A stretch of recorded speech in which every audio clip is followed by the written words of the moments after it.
Hello, this is video 3. I don't know if I'm ever going to remember all the numbers of the videos in order, but seeing as I'm only up to number 3, I'm remembering. So let's go sort of like back to what I'm doing now.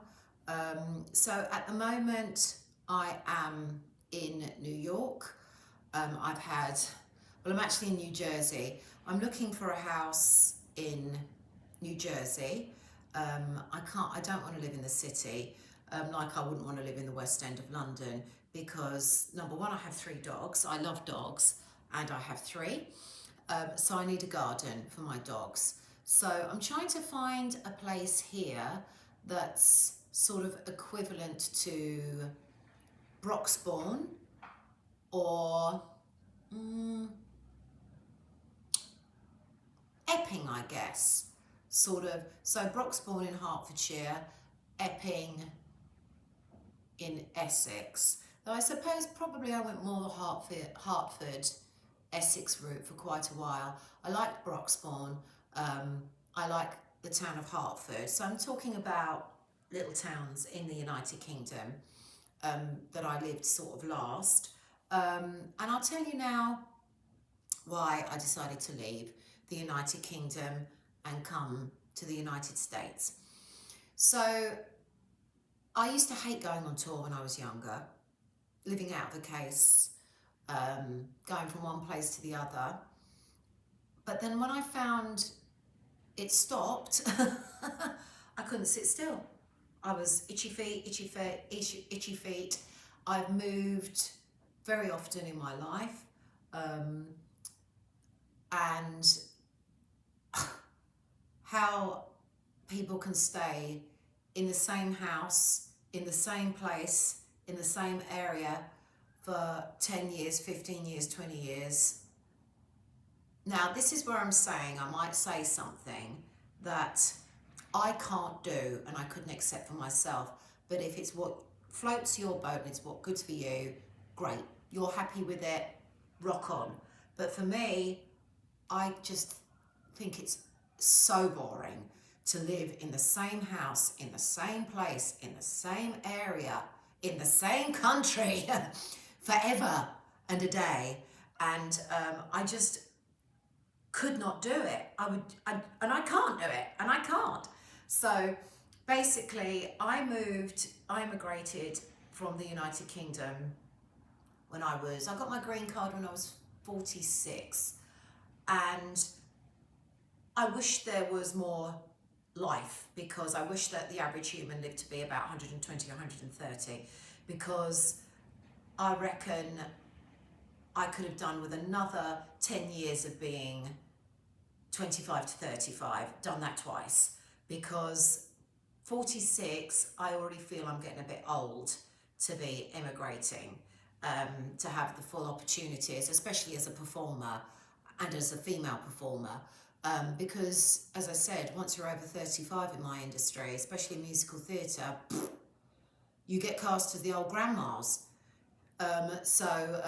Which is very sad, but very true. So I was 46, and that took me too long to achieve. I was inspired to want to live in more than, first of all, when I was a little girl, I wanted to be a Hollywood star, even though I wanted to be an opera singer and a musical person. I somehow wanted to be a musical opera singer, Hollywood star. So everything.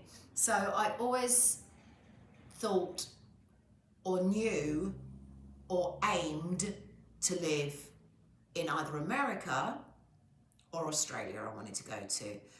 My nan and my aunt immigrated to Australia in the 60s, before I think there was even an aeroplane that flew there. And I remember my mum always saying, I don't know how they can just go off and leave their family like that, blah, blah, blah. And my aunt went, and then my nan went after. And I'm just like, are you joking? Are you joking? Who wouldn't want to go and live in Australia if they got the chance? Come on. And the reason I say that is because I love the sunshine. I love beaches. I actually love mountains. And it wasn't until I moved to Southern California that I realized how much I love the mountains. I love the view of the mountains more than I love the beach. I love mountains and I love big lakes, and they have them in abundance here. The first time I encountered a big American lake was when me and my two sons and my ex-husband, we went to a place called Finger Lakes in New York State. And that's quite a long way up in New York because each state is like a country here. Oh my gosh, that lake was amazing. It was amazing. Massive, like a sea, except you can see mountains on there. But yeah, and that's when I fell in love with American lakes.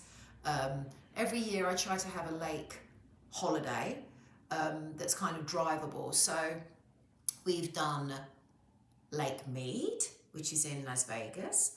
We've done Lake Havasu, which is in Arizona. That's good if you're young and you like to party. Everyone gets boats on the lake and they sort of like partying and stuff. It's a good place. Lake Mead's lovely as well, but it's right near Las Vegas. 25-minute drive to Las Vegas. Last year we did Lake Tahoe, which is northern on the borders of Nevada and California. So that's going sort of north towards San Francisco, or San Francisco is north. So we try and do a lake holiday every year. I guess this year I'll have to try and do one in New York again, because we're here. Or maybe we do one on the way. So we're going to drive from Southern California when I go back after this little stint here, because I have to drive my 3 dogs over. So we're actually going to drive cross country from Southern California to New York. So there's going to be a lot of interesting videos coming up because I'm going to be talking about the different places that we stop. And we're deciding to go down rather than straight across because I've never been to Tennessee, and I want to see the amazing country music scene there. I haven't been to Graceland. I haven't been there. So I want to see, I haven't been to Texas. So I'd like to go and check out Austin in Texas because a lot of Californians migrated to Austin in COVID because it got so expensive. And that's kind of what this subject, I'm going to go off the subject I say I'm going to talk about because I'm just going to be rambling because I've got so much to talk about, darlings, that it's hard to control myself, and I go off on a tangent. So we're going to be doing that. We're going to be driving across, we're going to take 7 days to do it, but I've got 3 dogs. I've got a little, what they call foster fail, which is when you can foster dogs here until they find an adoptive home, and she was a foster fail, and she's a little blue pit bull, and she's just like a taller Staffordshire Bull Terrier. It's exactly the same personality. They look very similar. She's one of the most loving dogs I've ever had in my life. I love her to bits. She's just wonderful. And I have a bulldog cross pug.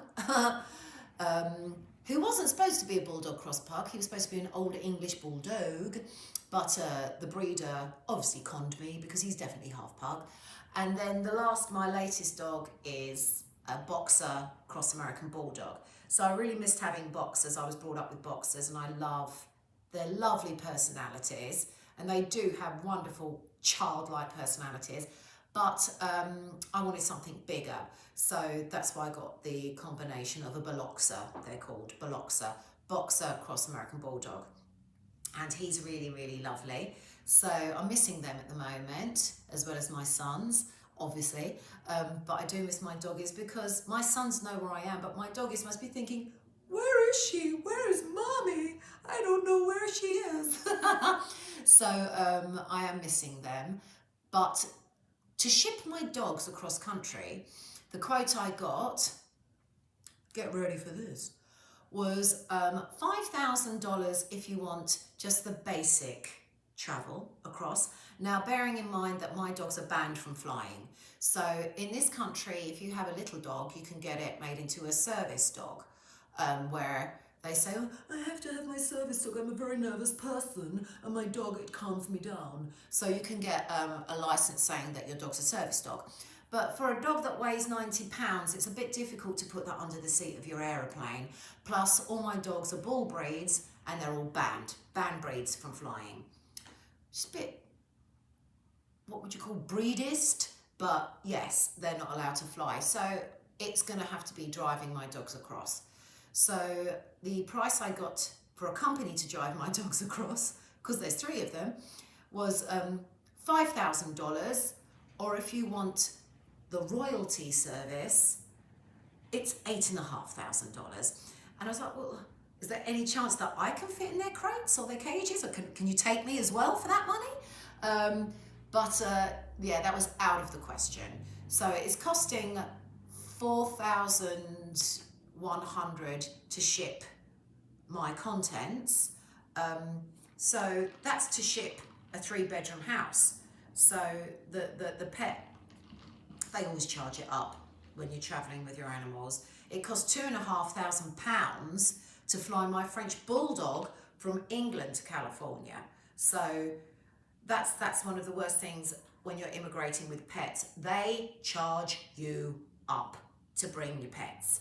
A lot more than it costs for you yourself, a human. It's a lot of money to ship pets. And that's vice versa. England to America, they're going to charge you up both ends, doesn't matter. But yes, so we are moving from Southern California. Southern California is an amazing place. There is no question of a doubt. And it has the best weather in the world, on the planet. It's not been as good the last couple of years. We've had more rain, but compared to anywhere else, and I've just come back from Florida. Florida's got great weather as well. But I think California does have the edge because it's more consistent. It doesn't ever get too cold. It doesn't ever get too hot. It can get hot, but not when you compare it to somewhere like Arizona, Las Vegas, Florida sometimes with the humidity and their crazy storms and stuff like that. Here in New York, it apparently gets crazy humid in the summer. And of course, the winters, it's full-blown snow. The weather's not great here at the moment. It's not really cold, but one of the reasons I left England, going back to that subject about 10 minutes later now, was I could not stand the grey, overcast skies any longer. I had enough of it, and I had enough of it at least 5 years before I left the country. I was screaming to live somewhere warmer. And fortunately, our business was doing very well financially. So every time my kids were on holiday, I was like, right, let's get out of here. I got caught in the volcanic ash all those years ago when I took my kids to Tenerife, and we got stuck out there. We couldn't fly back because I was just like to my ex-husband, it's Easter, it's April, look at that stinking weather outside, pouring down with rain. I've got 2 little boys. What am I supposed to do for 3 weeks over Easter? I'm booking us to go away to the sunshine. And I ended up getting stuck out there because they stopped all the flights because of the volcanic ash up in the air. So that was quite interesting. So yeah, I love England, and I miss the English people, and I miss certain parts of England. I miss the English people a lot. I miss my English girlfriends, who I love very much. But that weather, I just could not deal with the rain. And when it wasn't raining, it was trying to rain. It was like living in a black and white photo. Every time I got out in California, got off the airplane from London to California, it was like Dorothy when she opens the door to Oz, you know, when it goes from black and white to Technicolor. That's how it used to be when I landed in California. And we're coming to the end of video 3 because I'm approaching the 15-minute mark, and I will carry on this tale in video 4.